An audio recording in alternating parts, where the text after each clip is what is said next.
शाहिदाम फाउंडेशनतर्फे जो पोलिसांसाठी जो मेडिकल कॅम्प आणि स्वतःच्या आपल्या शरीराबद्दलचा अवेअरनेस संदर्भातला जो कार्यक्रम संपूर्ण मुंबईत चालू आहे त्याबद्दल आम्हाला आमचे पोलीस हेल्पलाईनकडनं काल आम्हाला सांगण्यात आलं का अशा आज तुमच्याकडे हा मेडिकल कॅम्प घेण्यात येणार आहे।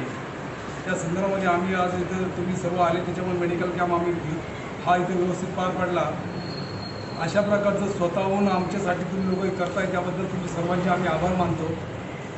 त्याचप्रमाणे आमच्या लोकांनी जर उदाहरणार्थ माझा BP एवढा हाय आहे याच्यावर मी आता प्रयत्न करायला पाहिजे, आराम करायला पाहिजे हे समजतं, कारण आपण कामाच्या ओघामध्ये आम्हाला काही समजत नाही, त्याच्यामधून एखादा स्ट्रोक वगैरे असा प्रकार आम्हाला येऊ शकतो। आम्हाला तसं म्हणजे पेशन्स जास्त असतात आमच्यामध्ये, सहनशीलता जास्त प्रमाणात असते, त्याच्यामुळे तो रोग आम्हाला जनरल पब्लिकपेक्षा आम्ही तेवढा जास्त प्रमाणात बेअर करतो आणि तोच नंतर आमच्या शरीरामध्ये संपूर्ण नासाडी करून आमच्या म्हणजे मॉर्टिलिटी रेट आमचा जो वाढतो त्याचा परिणाम तो आहे।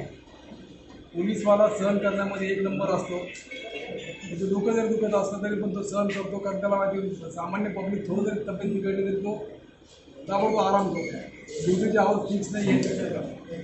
हा प्रोग्राम अरेंज करायचा या व्यतिरिक्त हॉलच्या व्यतिरिक्त आल्यापासून मी अजून पण बाहेरच फिरतो आहे, अजून जेवण नाही केलं अजून। त्यामुळे परिणाम असा होतो की आमची तब्येत बिघडू शकते। आणि याच्यामध्ये डॉक्टरांनी पण सांगितलं, आम्ही चर्चा केली, त्यावेळेला असं समजलं की आपल्या तब्येतीसाठी आपण शांत राहणं जमत नसेल तर कमीत कमी आपलं रेग्युलर चेकअप वगैरे करणं हे अत्यंत जरुरीचं आहे। आणि कोरोनाच्या पार्श्वभूमीवर जे आता आमचं ऑक्सिमीटरने आमचं ऑक्सिजन पल्स आमची शुगर वगैरे चेक केली, त्याच्यामुळे काही जे लोकांना याच्यामध्ये काही डाऊट असतील ते आत्तापासून त्याच्यावर काही गोळ्या औषधं वगैरे चालू करून उद्या भविष्यामध्ये काय आपल्याला आजार उद्भवणार नाही याची काळजी घेतली।